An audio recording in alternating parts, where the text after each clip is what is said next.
বকুৰ বান্দাপাৰাত দক্ষিণ কামৰূপ জিলাৰ কোচ ৰাজবংশীৰ সন্মিলনীৰ কাৰ্যনিৰ্বাহ বৈঠকত অনুসূচিত জনগোষ্ঠীৰ মৰ্যাদা প্ৰদানৰ আহ্বান চৰকাৰৰ। ৰাজ্যৰ থলগিৰি জনগোষ্ঠীৰ সমূহৰ অন্যতম কোচ ৰাজবংশীসকলৰ দীৰ্ঘদিনীয়া সমস্যা জনগোষ্ঠীৰ অনুসূচিত জনজাতিকৰণৰ মৰ্যাদা নোপোৱাটো। সেয়ে এই দীৰ্ঘদিনীয়া সমস্যাৰ অতি শীঘ্ৰেই অসম চৰকাৰক সমাধান কৰি কোচ ৰাজবংশীসকলক ন্যায় প্ৰদান কৰিবলৈ বাধ্য কৰোৱাৰ বাবে এলানি তীব্ৰ আন্দোলন গঢ়ি তোলাৰ সিদ্ধান্ত ইতিমধ্যে লৈছে। এই সন্দৰ্ভত আজি কামৰূপ জিলাৰ বকুৰ বান্দাপাৰাত অনুষ্ঠিত হোৱা বৈঠকত আলোকপাত কৰা হয়। উল্লেখ্য যে কোচ ৰাজবংশীসকলক অতি শীঘ্ৰেই জনজাতিৰ মৰ্যাদা দিবলৈ চৰকাৰক বাধ্য কৰাবলৈ জিলাৰ সদৰ আৰু মহকুমা সদৰত ধৰ্ণা কাৰ্যসূচী ৰূপায়ণ কৰাৰ কথা ঘোষণা কৰে। ইফালে দক্ষিণ কামৰূপ জিলাৰ কোচ ৰাজবংশীৰ সন্মিলনীৰ সভাপতি অশোক কুমাৰ দাস আৰু দীপক কুমাৰ ৰয়ে জনোৱাৰ মতে কোচ ৰাজবংশীৰ সন্মিলনীৰ ৰাজ্যিক সমিতিৰ নিৰ্দেশনা অনুসৰি অহা 6 ছেপ্টেম্বৰত বকু ৰাজচক্ৰৰ চক্ৰ বিষয়াৰ কাৰ্যালয়ৰ সন্মুখত কোচ ৰাজবংশীসকলৰ বহুকেইটাৰ সমস্যাৰ সমাধানৰ দাবীত ধৰ্ণা কাৰ্যসূচী ৰূপায়ণ কৰিব।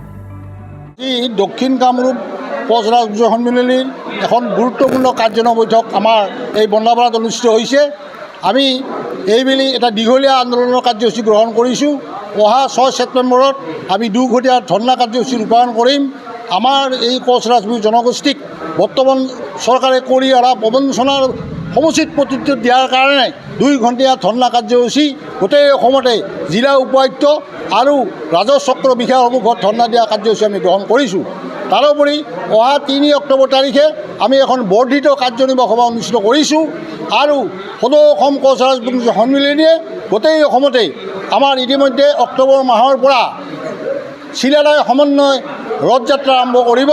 আমি গোটেই অসমৰ কোচ ৰাজবংশী জনগোষ্ঠীক একত্ৰিত কৰি আমাৰ এই জনজাতিকৰণ কৰাৰ দাবী আমি তীব্ৰতৰ কৰিব বিচাৰিছোঁ। আমি অসমৰ সমূহ কোচ ৰাজবংশী জনগোষ্ঠীকে এই ধৰ্ণা কাৰ্যসূচী সফল কৰাৰ কাৰণে আমাৰ লগত যোগদান কৰাৰ কাৰণে আমি আটাইকে অনুৰোধ জনাইছোঁ।